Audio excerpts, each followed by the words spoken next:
हरे कृष्णा दोस्तों, आज हम जानेंगे जाति धर्म देश क्या है और इनमें से इम्पोर्टेंट क्या है। आप देख रहे हैं कि इस समय देश में क्या चल रहा है। आंतरिक विवाद जो जाति धर्म के रूप में दिखाई पड़ता है और दूसरा देश का बाहरी विवाद जो दो देशों के बीच तनाव को दर्शाता है। तो जो पहला पॉइंट है आंतरिक तनाव जो जाति धर्म के रूप में दिखाई पड़ता है, इसमें प्रमुख बात यह है कि हमारे देश के शास्त्रों तथा मौलिक सामाजिक व्यवस्था में जाति धर्म का कोई उल्लेख नहीं है। हाँ, अगर किसी बुद्धिजीवी इंसान ने कोई गलत मिलावटी शास्त्र पढ़ा हो तो उसकी जवाबदारी मैं नहीं लेता, परंतु हमारे भारतीय शास्त्रों में जात पात ऊंच नीच का कोई उल्लेख नहीं है। सबको समान रूप से देखा गया है, क्योंकि सबसे पहले तो हम ईश्वर की सत्ता को मानने वाले लोग हैं, और जब भगवान ने ऊंच नीच जातिवाद ना देखते हुए सब पर एक जैसी कृपा की है तो हम कौन होते हैं भेदभाव करने वाले।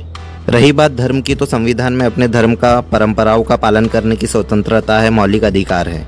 मैं हिंदू धर्म का हूँ, मैं अपने धर्म का पालन करता हूँ। आप किसी भी धर्म के होंगे, आप उसका पालन करें। मुझे लगता है धर्म को जो अच्छे से समझता है वो जानता है कि किसी भी धर्म में बुराई नहीं है।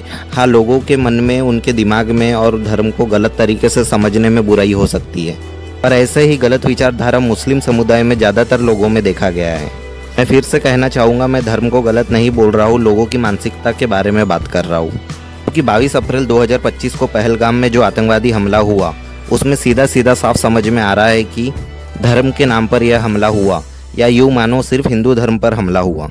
और इस हमले का प्रमुख कारण है गलत धार्मिक शिक्षा, धर्म के प्रति अनैतिक कट्टरता और कुछ असामाजिक तत्व जो देश, धर्म और लोगों को नुकसान पहुंचाना चाहते हैं। उनका षड्यंत्र, यही बेसिक कारण है इस पहलगाम अटैक के पीछे।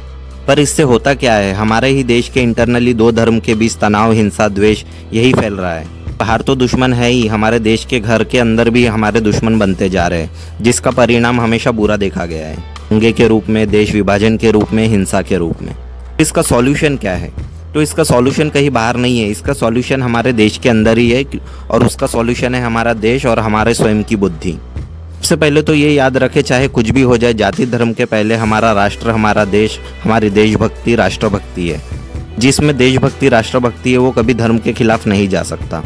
और देशभक्ति का सबसे सिंपल उदाहरण है कि हम हमारे देश के सबसे महान पुस्तक संविधान के नियमों का पालन करें। मेरा मानना है अगर हम संविधान के नियमों का पालन करेंगे तो देश की 80% समस्या ऐसे ही सॉल्व हो जाएंगी। रही 10-20% बाहरी समस्या, इसके लिए हम हैं, हमारी भारतीय सेना है जो पूरे विश्व में शौर्य के रूप में मशहूर है। देखो, हिंदू मुस्लिम ना करते हुए देश के हित में सोचो, देशभक्त बनो।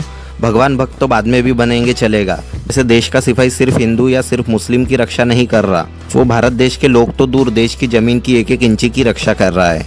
पाकिस्तान जो मिसाइल टारगेट करता है वो हिंदू या मुस्लिम के घर को देखकर टारगेट नहीं कर रहा।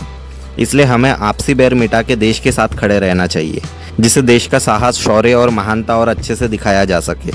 अगर ये भारत देश मुस्लिम देश भी रहता तो भी मैं इसके साथ खड़े रहता। देश के सामने जाति, धर्म, परिवार ये सब छोटी चीज़ें हैं।